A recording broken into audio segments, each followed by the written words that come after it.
Eh bien, votre question est très pertinente. Très pertinente.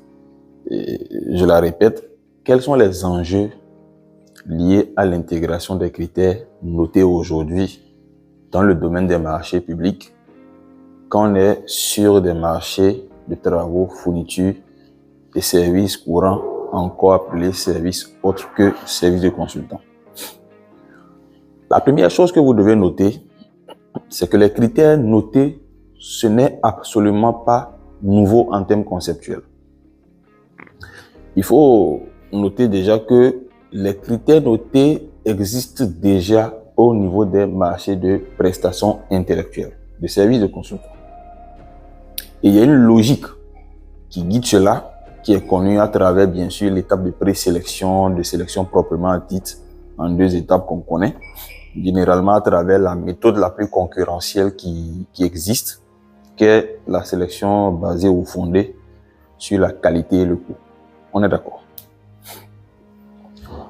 Mais la nouveauté, et ça, ce n'est même pas si nouveau que ça, parce que ça fait 2016, on est déjà en train de l'appliquer depuis 10 ans, à travers, bien sûr, d'autres méthodes de sélection.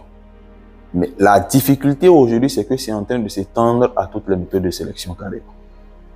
Et on l'a conceptualisé à travers l'offre la plus avantageuse, qui aussi n'est pas une nouvelle appellation. Mais les enjeux, pour revenir à cela, sont à mon avis,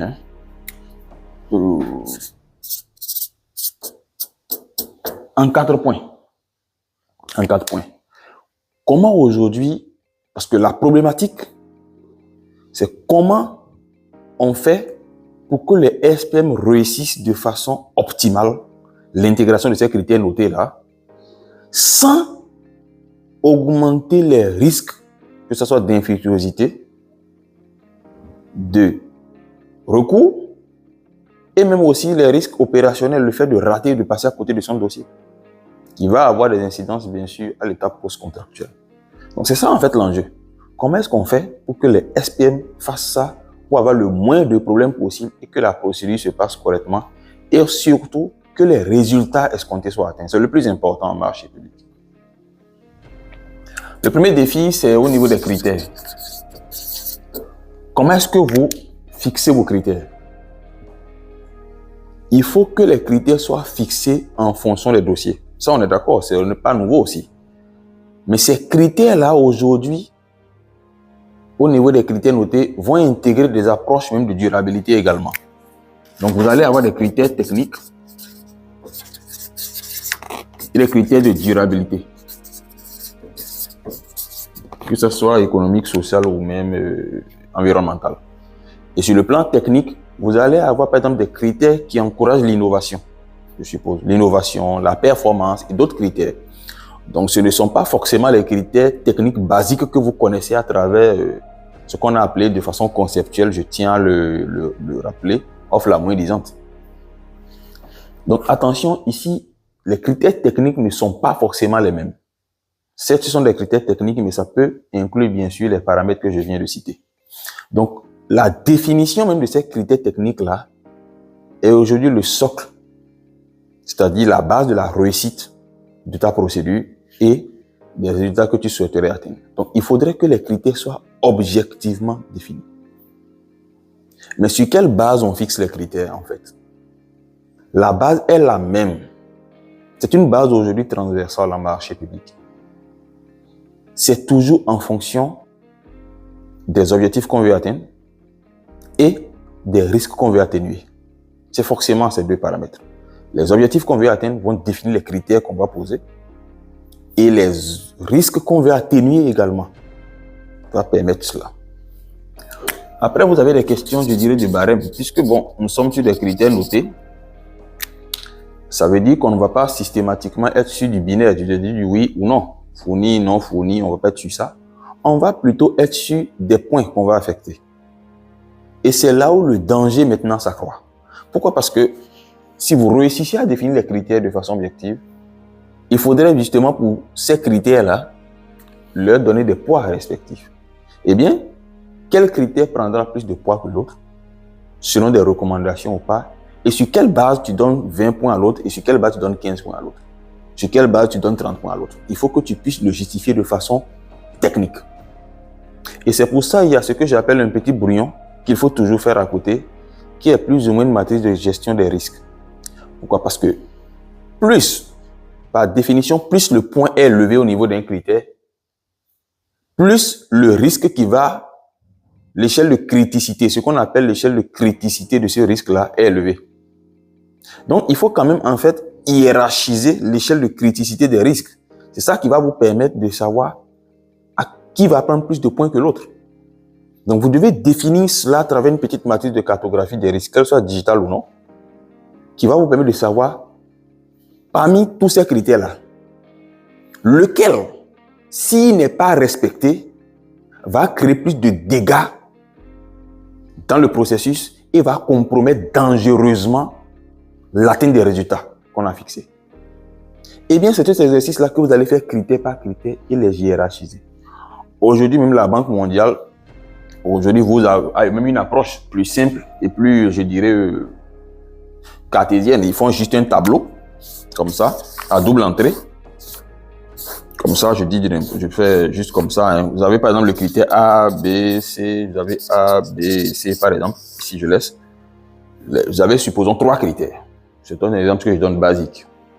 Et ici, on dit, tu compares, on peut pas se demander qui est plus important entre A et A. Donc ici, on HU, B et B ont HU, C et C ont HU. Ça, c'est clair. Donc, on va regarder entre A et B qui est le plus important. Si la matrice de cartographie des risques définit que c'est B, on met B qui est le plus important. Entre A et C qui est le plus important, on va probablement trouver que c'est A. On va revenir ici. Entre A et B qui est le plus important, on va assurer pourquoi? Parce qu'on a déjà évalué A et B ici, en fait. On est d'accord? Entre A et C qui est le plus important, on a déjà évalué A et C en fait. On va assurer. Vous voyez un peu? Entre maintenant B et C qui est le plus important, on va trouver peut-être que c'est D. Entre B et C qui est le plus important, on va peut-être assurer ici encore. Parce que c'est déjà évalué. On est d'accord? Donc vous pouvez vous retrouver avec un scénario où vous voyez le nombre de fois que B est revenu et le nombre de fois que A est revenu. Donc dans votre tableau, vous pouvez avoir C une fois aussi ou 0 fois. Donc plus vous avez des critères, plus le tableau va être, je dirais, fourni et bien rempli. Et c'est ça qui va vous permettre de savoir qui est le plus important. Et en fonction de la règle de proportionnalité, vous allez attribuer les poids. C'est en fait ça, tout simplement. Donc, si on est, par exemple, dans un schéma basique comme ça, très basique, simple, c'est que B va prendre 66,66% du poids et A va prendre 33,33% du poids. Tout simplement. Donc, si vous êtes sur une échelle de 100 en termes de points, ça va faire 60 points pour l'autre, 66 points, et puis voilà, 33,33 points. Donc, c'est un peu cela. Donc, vous pouvez aller à D, C, E, et ainsi de suite. Le tableau va être plus grand. Vous allez avoir des paramètres différents. Il y aura même des critères qui vont avoir les mêmes points. Donc, voilà ce qui peut se faire en brouillon de façon basique, et c'est ce qu'aujourd'hui, même la Banque mondiale recommande en termes d'approche. Si vous regardez son guide d'utilisation des critères noté d'avril 2023, où il y avait une erreur, ils ont fait une erreur dans le guide, et qui a été quand même corrigé en février 2025 avec l'actualisation. Donc la barémisation, j'appelle ça comme ça, la barémisation est très importante qui vient soutenir la critérisation ici. Et quand on évolue, vous avez les sources. Les sources en fait ici, c'est quand vous demandez aux gens, aux opérateurs économiques, qu'ils soient individuels ou pas ou selon les cas. Ici, on ne va pas avoir d'individuels parce qu'on n'est pas sur des prestations intellectuelles par exemple. Ah oui, on peut en avoir quand on est sur des services autres que services courants. Le fait de sélectionner, par exemple, au lieu de sélectionner une agence, on veut recruter quelqu'un pour un gardien ou quelque chose comme ça, ou un chauffeur, voilà. Ça peut arriver. Ou on veut recruter, par exemple, un service de nettoyage. Donc, ça peut arriver, ça va dépendre. C'est très rare, mais ça peut arriver. Pour ça, c'est une autre approche qu'il faut maîtriser aussi, parce que c'est pas courant.